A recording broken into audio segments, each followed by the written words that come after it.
Alors le projet que nous menons et qui a commencé en 2012 est un projet intersyndical de formation que nous menons avec la CSI Afrique et la CFDT. Il vise à former, à créer des centres de recherche économique dans 25 centrales syndicales de 7 pays d'Afrique de l'Ouest afin de les renforcer en matière d'analyse économique et de renforcer les capacités des syndicalistes. On a commencé par des formations syndicales avant la mise en place donc, des centres de recherche qui ont des travaux sur une année en matière de plaidoyer, donc sur 2 sujets. Donc, pour notre part, à la CGT, nous sommes intervenus sur l'analyse budgétaire, apprendre aux syndicalistes à décortiquer le budget pour étayer leurs revendications à partir des données de l'État. Et la CDT, elle est intervenue sur la protection sociale. Comment mettre en place une protection sociale en Afrique.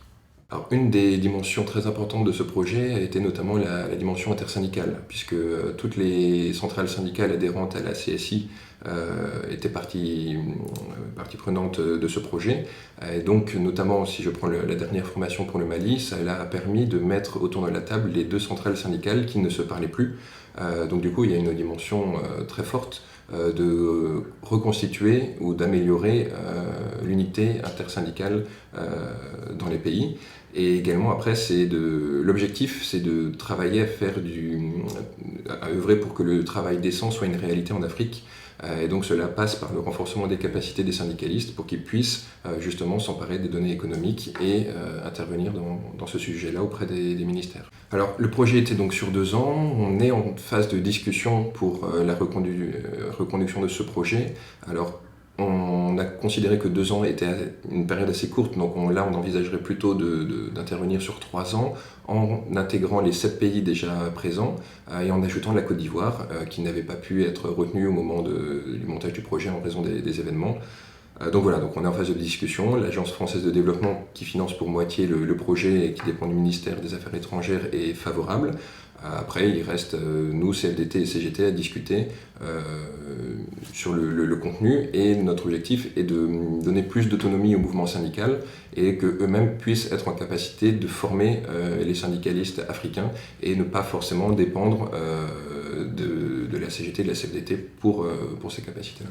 On a donné le goût de l'analyse budgétaire aux syndicalistes, mais en 5 jours, c'est quand même assez court. Donc là, les demandes porteraient notamment sur la fiscalité, comment s'emparer de la question fiscale pour proposer des modifications, et notamment un des enjeux en Afrique est le secteur informel qui ne cotise pas, et comment faire en sorte que tous ces travailleurs, qui peuvent être 80-90% des travailleurs en API, puissent également participer par l'impôt, la solidarité, et financer les structures et le développement des pays africains. Très bien. Qu'est-ce que ça signifie ce type de travail pour la CGT? En quoi c'est important?